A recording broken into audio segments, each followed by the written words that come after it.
Once you are hired, you will receive a weekly email, either from your supervisor or the lead TA. This email will let you know when you can sign up for classes for the next week and how many hours to sign up for. The amount of hours that are available for TAs fluctuates throughout the semester, and the hours are split evenly among the TAs. After receiving this email, feel free to go sign up for classes on the instruction room calendar. You may also receive another email notifying you that the remaining hours are available to whoever signs up for them first. In order to sign up for classes to TA, we use the instruction room calendar. If you go to the main library page towards the top on the right, you will see a tab that reads Services. Click on that tab, and under the box that reads Faculty, click on the link Instruction Room Calendar. Here you will see the room reservations scheduled for the day.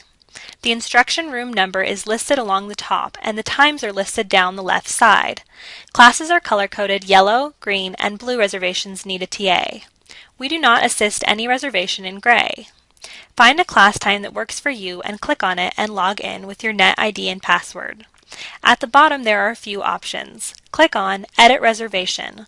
Up in the top box next to Name, put your name in parentheses at the end of the text. Click Save on the bottom and the class is yours to TA. If when you try to save the reservation a text box pops up reading, "You must select a course," select the course the class is for in the drop-down menu directly underneath the top text box. In library instruction, we keep statistics about each class that comes to the library. We add these to the front of the calendar class reservation in parentheses. First, count the number of students in the class, then the number of teachers, not including the library instructor. For example, a TA just assisted in a session that had 28 students, 1 teacher present, and 1 library instructor. The statistics you enter in would look like this. Then click Save. This is the TA's responsibility and must be done before leaving a class. Statistics for the Research Center are also recorded. Just be sure that individuals that come in and receive help have signed in with our sign-in form. Along with the sign-in form, you are also responsible for completing a library desk tracker for each consultation you conduct in the Research Center. The login information is on the screen. After logging into the system, select Continue.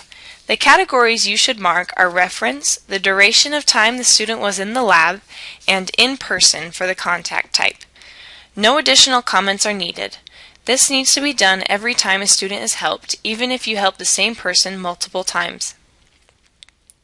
On each computer or laptop in the instruction rooms, there is a student satisfaction survey.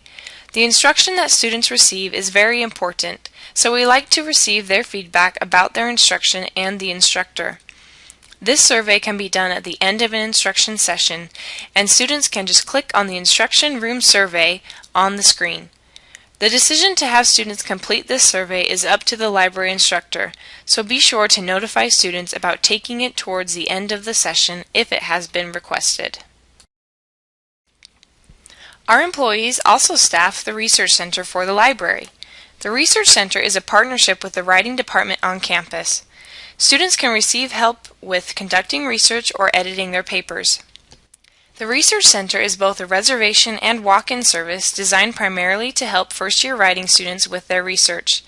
The interaction that takes place with students is quite similar to a one-on-one, but is not limited on time that can be spent with students. Students may also ask for a way of verifying they were at the Research Center. Some professors may make attending the center a requirement or an extra credit option. In the Research Center you will find a small green sheet, affectionately called a Green Goblin research form. Have the student fill out the information about their instructor and their name, and then the research TA fills out the description and activities conducted while in the lab. After your consultation is over, give the student the green sheet to turn into their professor.